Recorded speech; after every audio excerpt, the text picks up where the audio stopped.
You are looking at Julian's pronunciation guide, where we look at how to pronounce better some of the most mispronounced words in the world, like this other curious word. But how do you say what you're looking for today?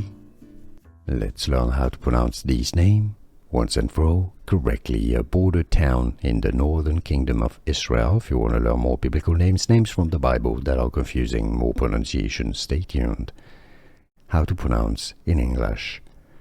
Gath Hepher. That's British English, or in American English pronunciation, Gath Hepher. How to pronounce Gath Hepher. Some may pronounce it as Gath Hepher. That's a different spelling. It can sometimes be spelled without the H. Gath Hepher.